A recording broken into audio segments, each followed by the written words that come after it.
We're talking today about Apple's upcoming Buy Innovation Only event. Larry Dignan breaking some of this down with us here. And Larry, we hear so much, a lot of rumors, of course, what we think we may be finding out at this event. And one of the big questions I think that we have is, when it comes to a new iPhone, are people really going to upgrade? I mean, what are your thoughts here? My thoughts are that, this is really a tough year for a new iPhone, largely because new doesn't include 5G. And I think Apple kind of knows this. So like if your phone breaks, you'll probably get a new iPhone, but otherwise you're probably just going to hold out. And this is a process we're seeing show up in the data a lot. Like there's been a few stats showing that the average holding cycle for a smartphone is like 30 months now. And that's kind of growing. So basically people are just hanging on to their phones longer.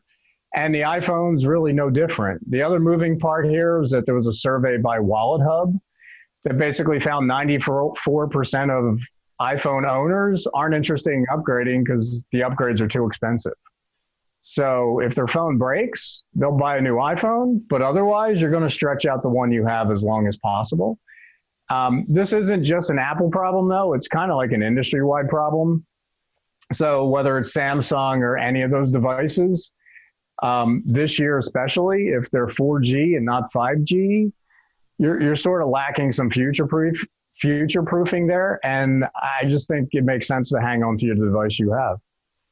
And talk a little bit, Larry, about, they're going to be touting a lot with the camera and the changes, the upgrades that they're making to the camera. But again, does anyone really care? Is it enough to get people excited or? Well, the big sell this time is that, one of the iPhones is supposed to have a triple camera, the more high-end one. And that's interesting because, Apple's good at camera software and those type of things. But the triple camera setup, that's been all over the Android community for a while now. I mean, you can buy mid-level devices like the OnePlus Pro 7 for, $700, and that has a triple camera, right? So triple cameras aren't exactly unique, but the software involved with it, that's sort of what makes the phone. So, a triple camera I think is nice. Apple's going to do its best to market it and make it sound like it's the greatest thing ever. But I do think the camera was always the selling point for the smartphone.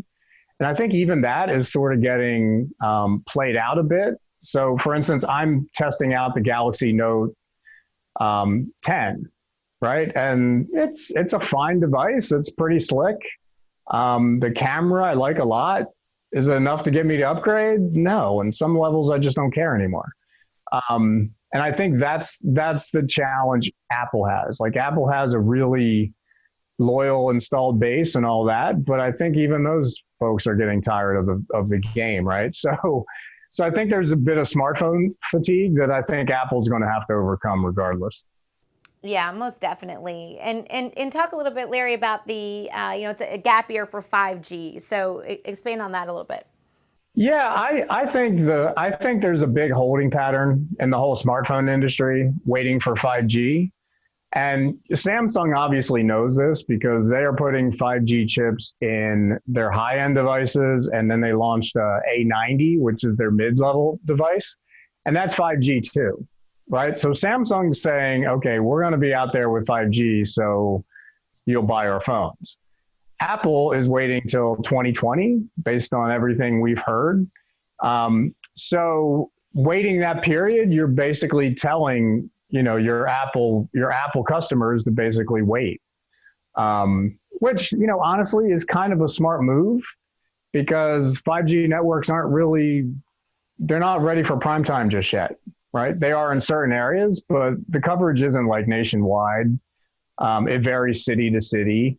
And all that build out happens in the first half of 2020. So if you're Apple, I don't think there's any rush to get to 5G. The problem is if you're upgrading your phone today, you're probably going to wait for 5G.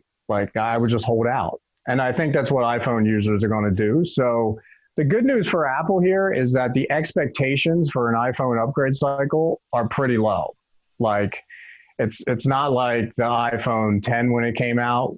People thought it was going to be, this big upgrade cycle, and it wound up disappointing. Apple has very low expectations this time around. So that can benefit Apple in a lot of ways because they can deliver somehow, and just get upgrades elsewhere, like in China or wherever. But so it's interesting to watch, but expectations for the iPhone are pretty low.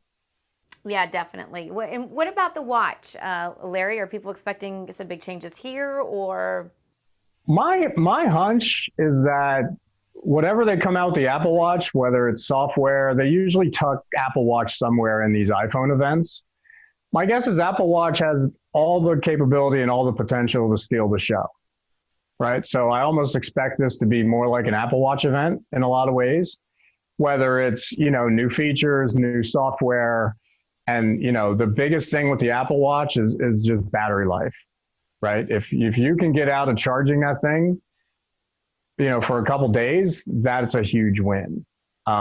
So I think whatever they come up with the Apple Watch, I think it could totally overshadow the iPhone, because the iPhone, we all kind of know it's a gap year for it, right? So I think the Apple Watch, augmented reality, and whatever else they cook up might have larger play than the iPhone.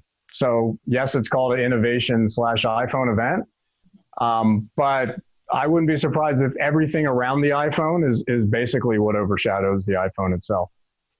Yeah, well, and Larry, we've been talking about this for a lot now, or for quite a bit of time now, of what the smartphone, what needs to be next to get people to be excited again. And it just seems like, right now we're just kind of in a holding pattern. Yeah, I mean, honestly, I've checked out a lot of smartphones, and this year too, I've checked out a lot of the mid-level phones, which are great quality. Everything's good about them. I've tried the premium devices, and it's hard to get me wound up about them now. And maybe foldable devices will change things a bit. I know Samsung's pushing that, and Apple will be late to that party, I'm sure. But it's one of those things where I don't even know if that gets me wound up, right? So I think there's just kind of a divisive fatigue right now, and I don't know what breaks that. It's usually broken. That malaise is broken by, it's often broken by a company who gives us something we didn't know we wanted, and it's hard to predict what that is, but I'm not sure that comes from Apple or Samsung or anybody anymore. Yeah. It might be some vendor we don't even know about. Right, just somebody out of left field, and maybe that's what will actually make it pretty exciting for us.